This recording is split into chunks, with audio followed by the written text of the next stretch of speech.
stuffing for the Madakappam, we have to put jaggary in a pan. Just add a little bit of water in there so it won't get burnt, and then just dilute it. This is going to become very watery. So what I have here is the cube of the jaggary, and then just put it on low heat, and then it'll work as wonders, melting itself down. While that's happening, I'm just going to prepare the appam part of it. So what I have here is atta powder instead of the maida. So atta can work very well too in here. So I just add the water and the egg,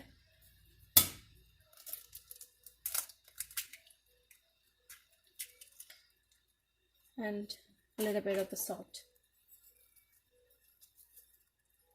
It's probably just about 1 teaspoon of salt that I add in there, and then you just mix. You mix all the ingredients to make the appam.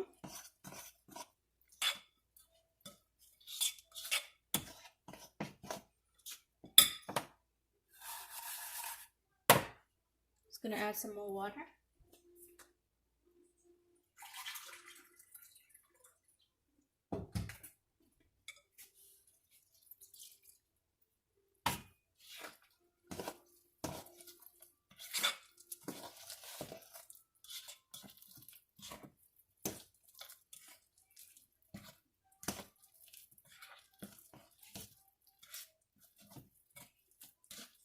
So you want the consistency to be a bit watery for this.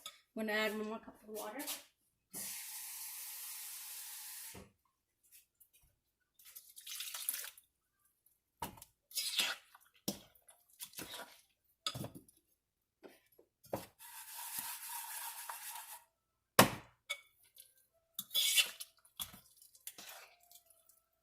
Okay, looks like we have enough water.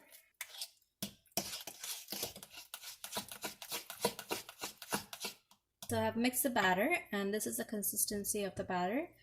And then you just have to get all the clumps in there before we make the appam. So you're just going to check up on the jaggary here. This is still melting. So I've added another tablespoon of water in here just to get the liquid a little bit more. And it's halfway done there. I'm just going to help it a little bit to crush it down so it'll be sooner. There you go.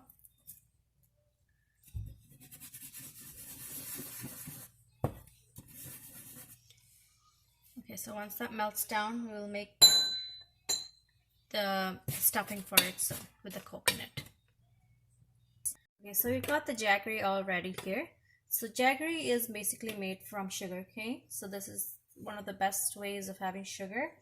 It's natural sugar. So I'm going to add the coconut to it. This is grated coconut.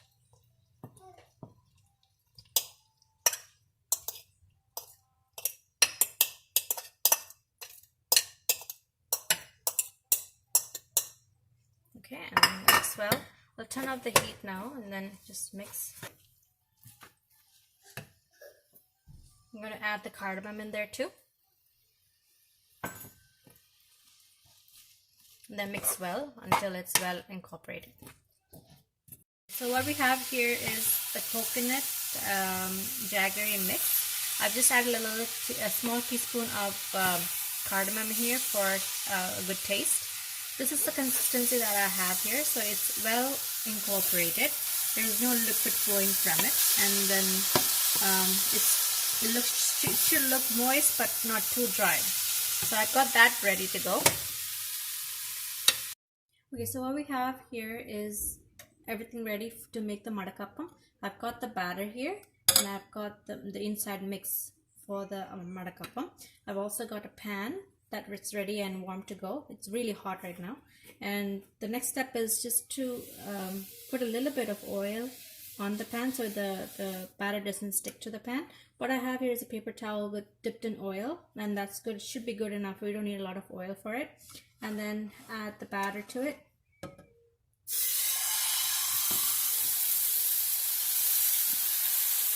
This is going to make a small Madakappam. If you want to make a bigger size, you can add 2 scoops of the batter, and then when this is done, we'll flip it and then add the inner fillings to it. Okay, I'm just going to flip this.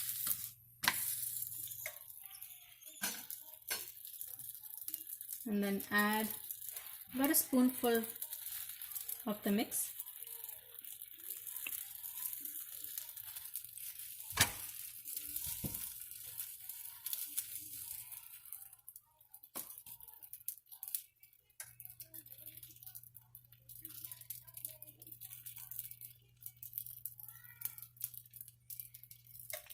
So while we're doing this, the other side of the appam is cooking quite well, and that once that is cooked, we just flip it over. So just like hold it nice, and then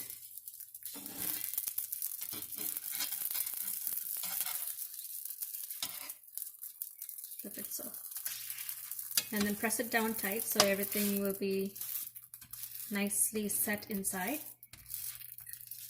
The appam on the other side is cooked. We know this quite from knowing you get the brown spots on the top. That's when you know the appam is cooked. When you make a smaller appam, you can handle it quite well to flip. If you make a bigger appam, it is difficult to flip and all the coconut will fall off. So try to stay in between a small appam and a medium appam.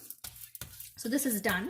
You just take it and put it in a plate, and it's served. I'm just gonna go finish up with the batter, and then I'll hope you like it. Try it and subscribe if